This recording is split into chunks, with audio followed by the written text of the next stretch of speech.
Fala galera, na aula de hoje nós vamos fazer uma revisão sobre equilíbrio químico. Bom, o equilíbrio químico ele é definido como dinâmico. Então a gente tem um destaque aqui para a palavra dinâmico. O que significa isso? Que a nível molecular, se a gente conseguisse olhar as moléculas, as reações estão sempre acontecendo, né?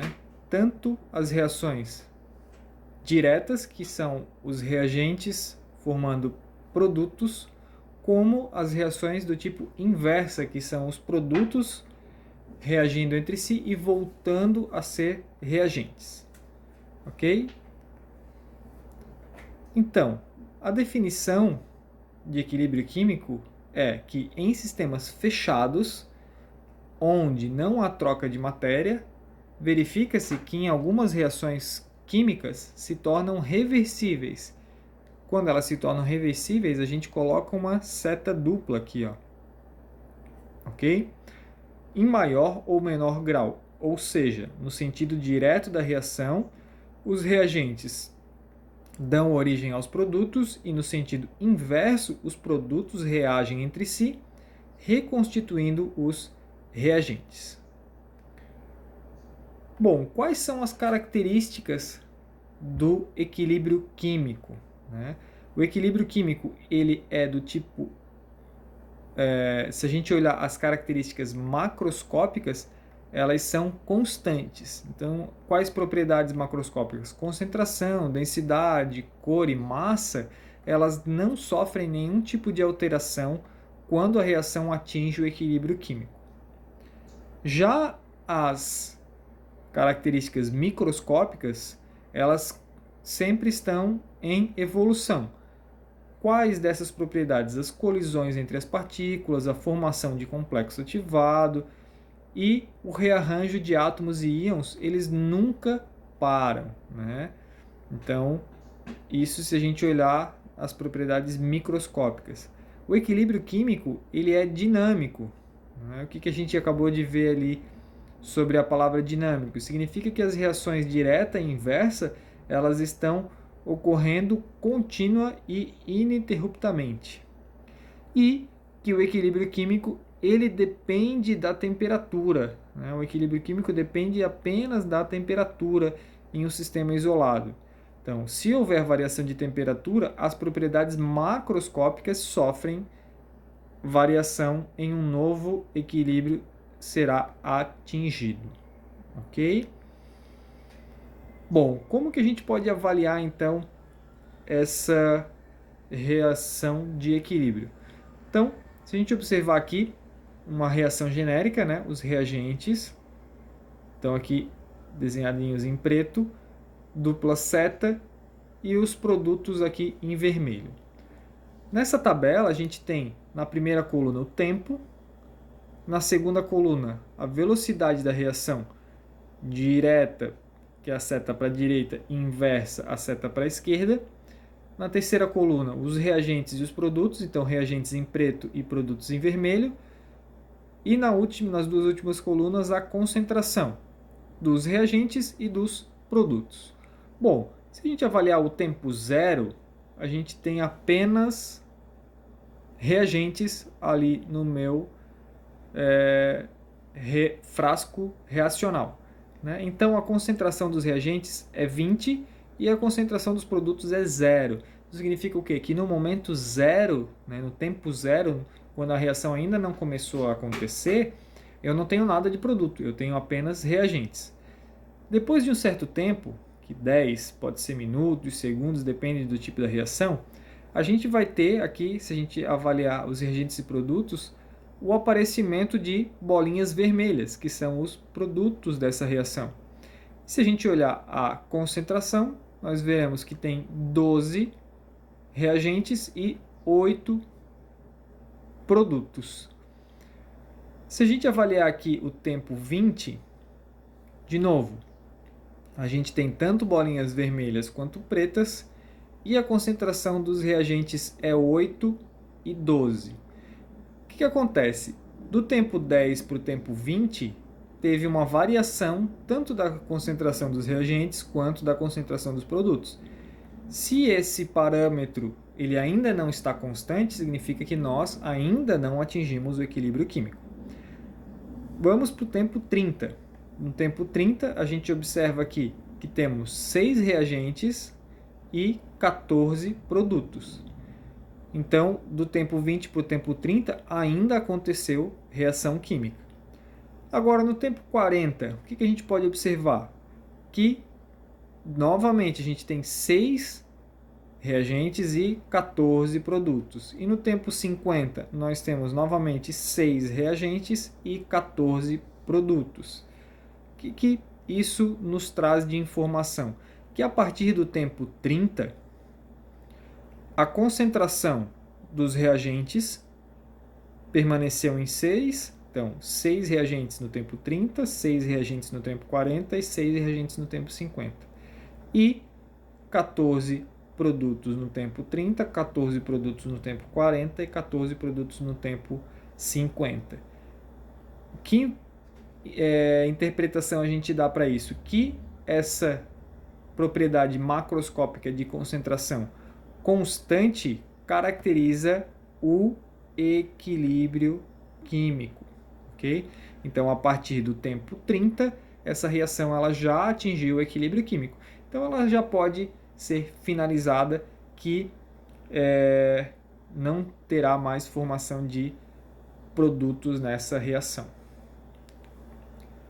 Como que a gente avalia isso, né? Como que a gente vai calcular essas quantidades de produtos e reagentes e determinar a extensão de uma reação química no equilíbrio? Bom, aqui a gente tem uma reação genérica em azul, que a gente vai definir ela como uma reação direta. Em vermelho, a gente tem a reação inversa, ok? Então, reação direta A mais B formando C mais D, e a reação inversa é C mais D formando A mais B. E aqui a gente tem uma velocidade, né, que a gente já aprendeu a determinar, a lei da velocidade, que é igual a constante direta vezes a concentração dos reagentes. E aqui a velocidade inversa, que é a constante inversa vezes a concentração dos reagentes. Se a gente avaliar o gráfico aqui, ó, então a reta, né, a curva azul, ela é a reação direta e a curva vermelha é a reação inversa. A reação direta, ela começa com uma alta velocidade, porque a gente coloca os reagentes A e B, e conforme os reagentes vão sendo consumidos, essa velocidade ela vai diminuindo, ok? A reação inversa, ela começa do zero. Por quê? Porque no tempo zero não tem nada, não tem nenhum C nem D, não tem nada de produto nessa reação. Então, ela começa no zero, a reação inversa. Conforme os produtos vão sendo gerados, vai aumentando essa velocidade da reação inversa, até o momento que a gente consegue igualar a velocidade direta com a velocidade inversa. E esse ponto a gente define como o equilíbrio químico. Então, a gente pode observar aqui, ó, na primeira equação química, a gente tem uma seta simples. Na segunda, a gente também tem uma seta simples. Agora, aqui na terceira, ó, a gente está escrevendo como se fosse a reação direta, mas com uma seta dupla. O que essa seta dupla indica para a gente? Que essa reação ela é uma reação de equilíbrio químico. Quando que a gente tem esse equilíbrio químico? Quando a velocidade direta é igual à velocidade inversa. Então, a gente utiliza essas equações aqui da velocidade inversa e da velocidade direta para definir a nossa equação do equilíbrio químico, né? Para sabermos quantitativamente se o equilíbrio químico tende para a reação direta ou inversa numa determinada temperatura, definimos uma constante de equilíbrio. E a gente vai dar uma letra K para essa constante de equilíbrio, que pode ser calculada em termos de concentração molar. Então ela vai receber esse Czinho aqui embaixo, que é em função da concentração, e em função da pressão parcial, que é o Kp. Joia? Para uma determinada reação, os valores das constantes de equilíbrio, tanto Kc quanto Kp, dependem apenas da temperatura. Então, o único parâmetro que vai alterar as constantes de equilíbrio é a temperatura reacional. Constante de equilíbrio. Como que a gente determina, né? Considere a seguinte reação genérica, como a gente tinha visto anteriormente, elementar e reversível. Então isso aqui é importante, elementar e reversível, na qual todas as substâncias participantes se encontram na fase gasosa. Então a gente tem o reagente A reagindo com B, formando como produto C mais D.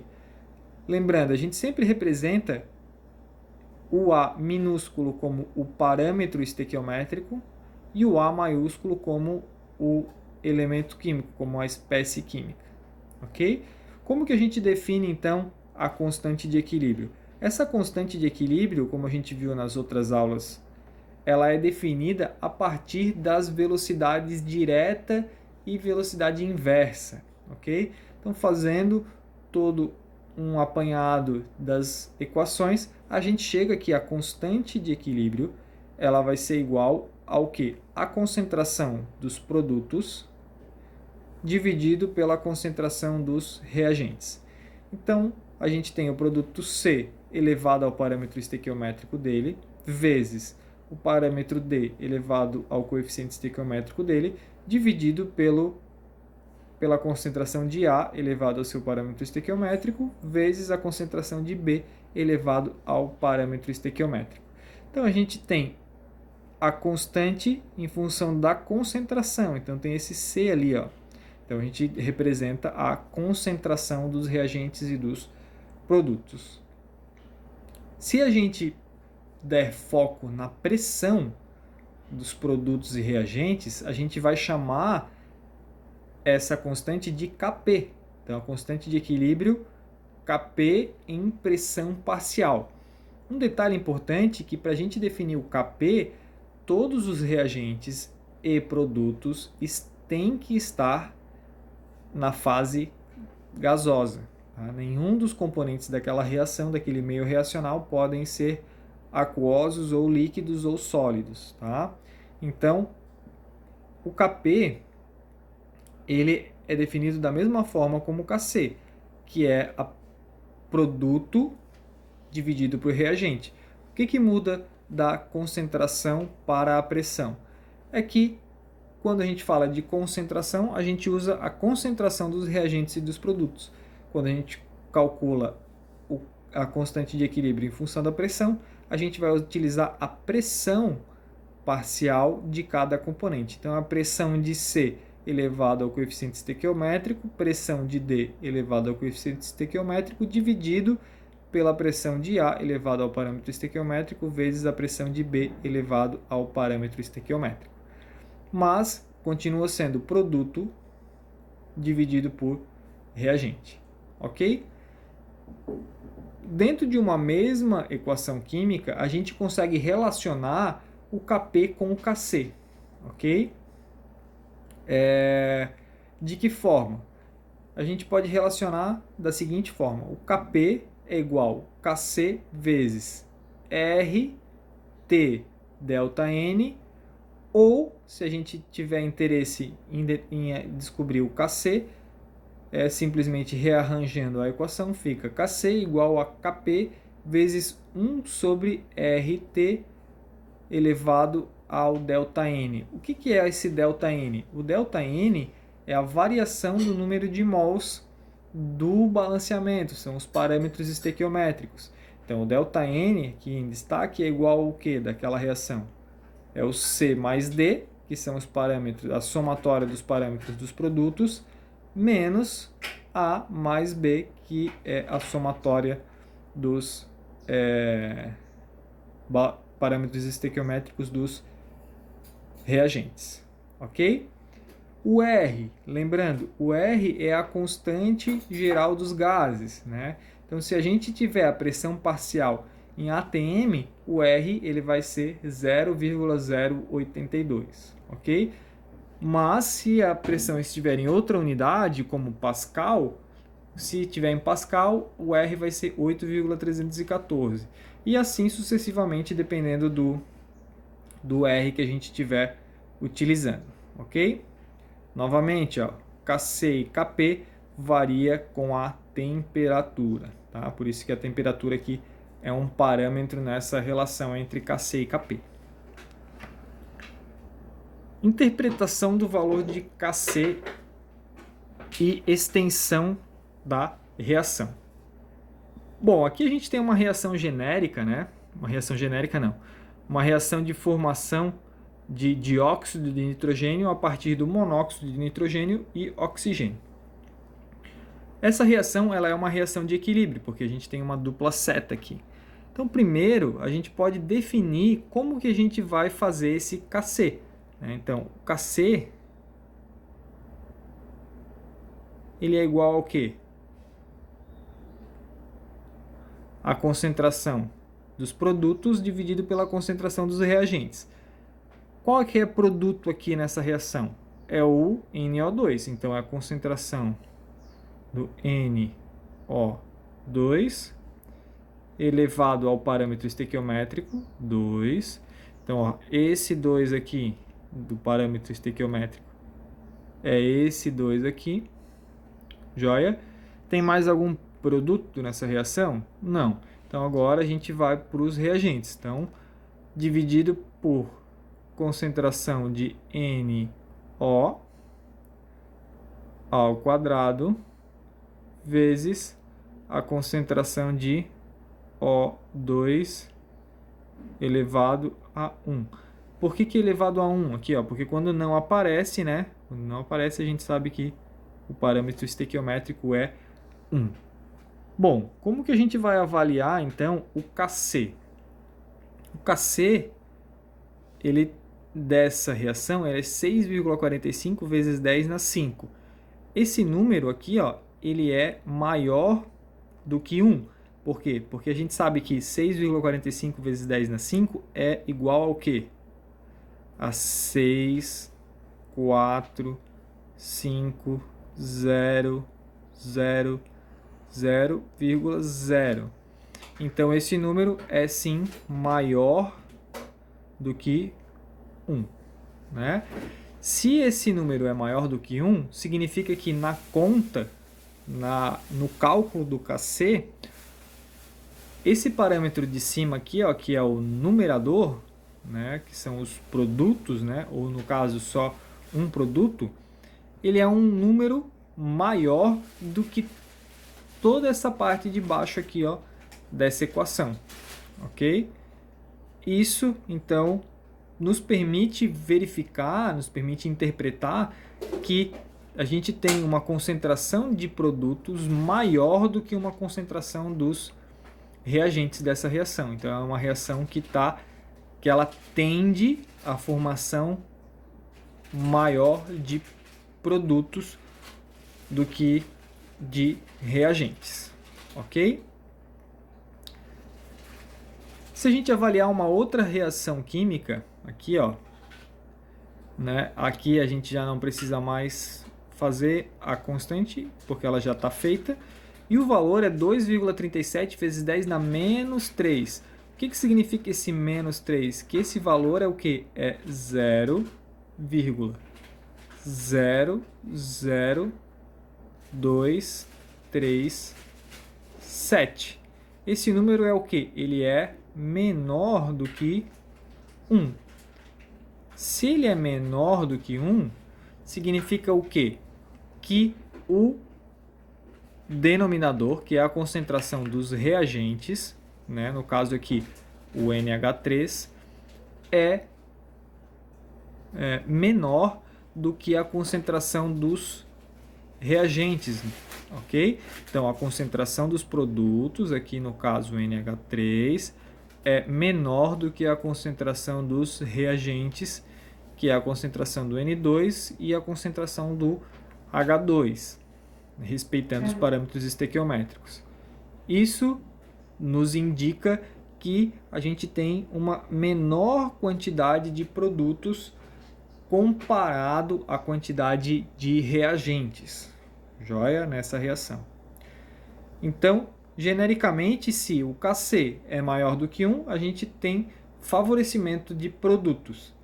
Se o Kc é menor do que 1, a gente tem o favorecimento dos reagentes. Para deixar isso mais fácil de se interpretar, a gente tem um parâmetro denominado como grau de equilíbrio ou grau de dissociação, ok? O grau de ionização indica a quantidade relativa de reagentes que efetivamente participam da reação, tá certo? Então, o alfa, né, que é esse grau de equilíbrio, grau de ionização, grau de dissociação, é definido como o quê? Como a quantidade em mols de reagentes que reagiu, dividido pela quantidade em mol inicial de reagente, ok? Então, para a gente determinar o alfa, a gente avalia exclusivamente o reagente de uma reação química, joia? O grau de equilíbrio alfa é um número adimensional, compreendido entre 0 e 1, que pode ser expresso em porcentagem. Então, se a gente pegar o alfa e multiplicar por 100, daí a gente vai ter uma porcentagem, que daí sim vai variar entre 0 e 100, ok? O alfa ele varia com a temperatura, com a concentração das substâncias que participam da reação e com a pressão parcial na fase gasosa, tá certo? Então, o alfa ele varia além da temperatura, com a concentração e com a pressão das substâncias. Para a gente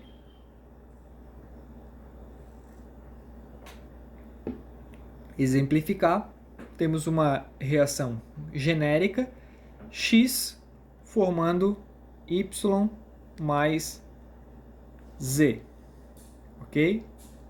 X formando Y mais Z.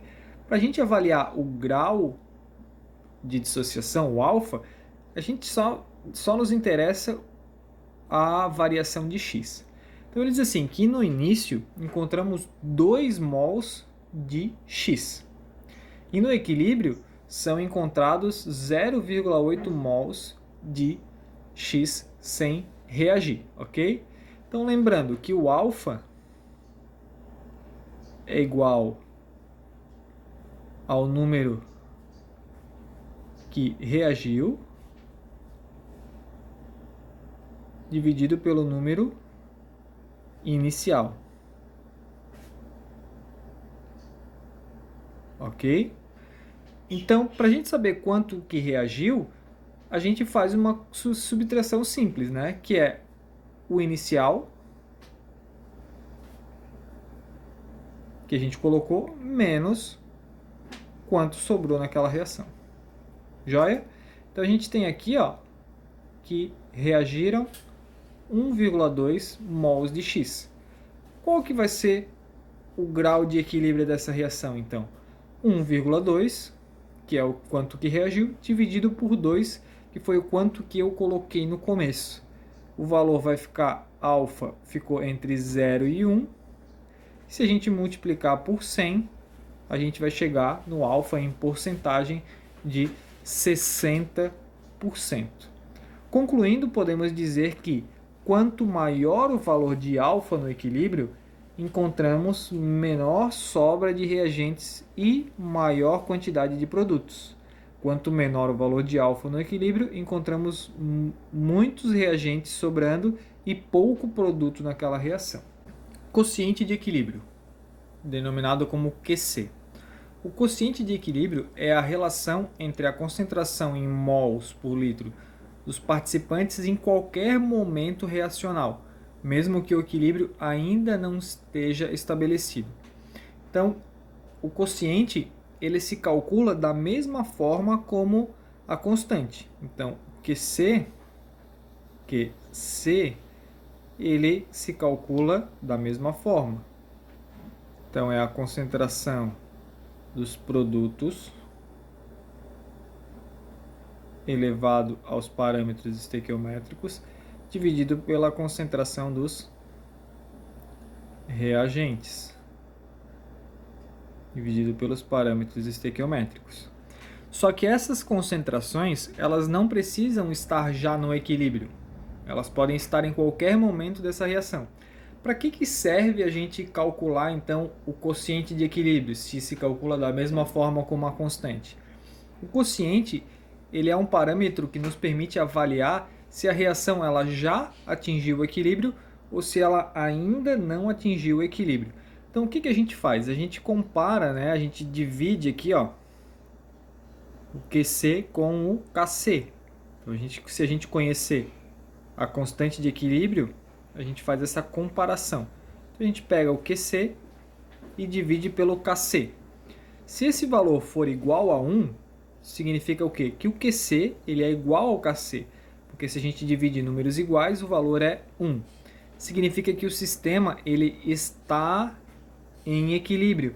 Então, aquela reação ela já pode ser cessada, a gente já pode parar aquela reação, que ela não tem mais para onde se desenvolver. No entanto, quando a gente faz essa divisão do QC sobre o KC e o valor fica diferente de 1, o que isso diz para a gente? Que o sistema ainda não atingiu o equilíbrio químico, então ainda preciso esperar aquela reação continuar acontecendo, ok? Deslocamento do equilíbrio químico. Então, quando uma reação ela atinge o equilíbrio químico, mas eu ainda quero que aquela reação ela se desenvolva para algum lugar, ou né, na formação de mais produtos, ou na restauração de algum tipo de reagente, eu posso influenciar mexendo nos parâmetros de concentração, pressão e temperatura daquela reação. Ok? Esse princípio nós vimos como princípio de Le Chatelier. Diz que quando o sistema em equilíbrio sofre uma perturbação qualquer, ele se desloca espontaneamente no sentido que tende a anular essa perturbação, procurando se ajustar novamente ao novo equilíbrio, ok? Então, se a gente tem uma reação genérica aqui, ó, na formação da amônia, a gente tem nitrogênio gasoso reagindo com hidrogênio gasoso, formando amônia. E a gente vai avaliar alguns parâmetros como adição de reagente, adição de produto, retirada de reagente, retirada de produto, aumento de pressão e diminuição de pressão, aumento de temperatura e diminuição de temperatura. Bom, o princípio de Le Chatelier diz o seguinte, que se a gente perturba o sistema, ele vai sofrer uma alteração para se reajustar àquela constante de equilíbrio, para se reajustar ao equilíbrio químico. Então, quando a gente pega aqui a primeira, que é a adição de produto, então, ó, eu coloco adição de algum produto aqui, qualquer um dos dois, tanto o N2 quanto o NH2. Eu estou perturbando o equilíbrio do lado dos reagentes, do lado esquerdo. Então eu estou adicionando aqui, né? Estou colocando mais coisas aqui. Quando eu faço isso, eu desloco esse equilíbrio químico no sentido dos produtos, ok? Então, o equilíbrio químico, se eu adiciono reagente, ele desloca no sentido dos produtos, que é o sentido direito da reação química, ok? Bom, e se a gente agora adicionar produtos? Se eu tiver aqui e eu adiciono o produto aqui, ó, a adição desse produto. O que vai acontecer? Eu vou deslocar esse equilíbrio no sentido contrário da adição. Então, eu vou deslocar o equilíbrio no sentido dos reagentes. Então, ali, no sentido dos reagentes. Agora, se a gente fizer o quê? Se a gente pegar e retirar o reagente. Então, eu vou pegar e vou retirar aqui, ó. Retirar. retirar alguma coisa também é uma perturbação. Então, quando eu retiro algo do lado esquerdo, eu desloco o equilíbrio também para esse mesmo lado, ok? Então, quando eu retiro algo de um dos lados da reação, eu desloco o equilíbrio para esse mesmo lado, ok? Então, aqui, desloca para esse sentido. Agora, se a gente retirar produto, né? Então, se a gente pegar aqui e retirar produto, o que vai acontecer com o nosso equilíbrio? Quando a gente retira de um lado, a gente desloca o equilíbrio para esse mesmo lado que a gente retirou. Então, o equilíbrio é deslocado para o lado direito dessa reação química. Ok? Agora, se a gente aumentar a pressão, bom, se a gente aumentar a pressão, a gente primeiro precisa avaliar a quantidade de volumes de reagentes e de produtos daquele meio reacional. Então, quantos volumes a gente tem aqui como reagente? A gente tem um volume de N2 e 3 volumes de H2. Então, aqui como reagente, nós temos 4 volumes. Joia? E aqui como produto, nós temos 2 volumes de NH3. Então, nós temos 2 volumes. Joia? Quando a gente aumenta a pressão, a gente desloca o equilíbrio para o lado onde tem um menor volume de espécies químicas, que nesse caso é o deslocamento para os produtos da reação.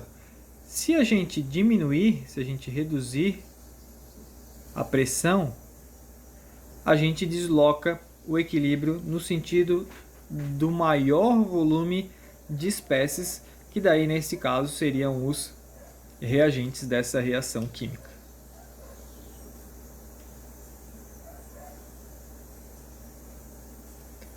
Bom, temperatura. Para a gente avaliar a influência da temperatura nas reações químicas, nós precisamos conhecer a entalpia dessa reação química. Precisamos saber se é uma reação do tipo endotérmica ou exotérmica. Bom, como aqui a gente observa que o ΔH é negativo, significa que é uma reação exotérmica.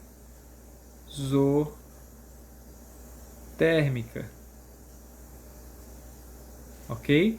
Significa o quê? Que ocorre a liberação de calor. Então, o calor nessa reação, ela é um produto aqui, ó, mais calor. Dessa forma, a gente vai interpretar o calor como um reagente químico. Então, se eu aumento a temperatura, eu estou adicionando calor. Se eu estou adicionando alguma coisa desse lado, eu desloco o equilíbrio para o lado oposto. Então, se eu aumento a temperatura dessa reação química, eu desloco o equilíbrio para os reagentes. Agora, se eu retiro calor, né, se eu retiro algo daquele sistema, eu desloco o equilíbrio para aquele mesmo lado, né? Então, se a gente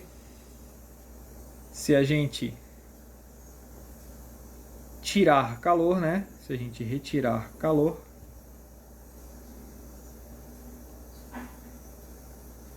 eu vou deslocar o equilíbrio para esse lado que eu fiz essa retirada. Joia? E o catalisador? O catalisador influencia os equilíbrios químicos? Não. O catalisador ele apenas acelera as reações químicas. Ele não tem influência no equilíbrio. Então ele não afeta o equilíbrio químico. Joia? Então, na aula de hoje nós tivemos uma revisão sobre os equilíbrios químicos. Até a próxima aula.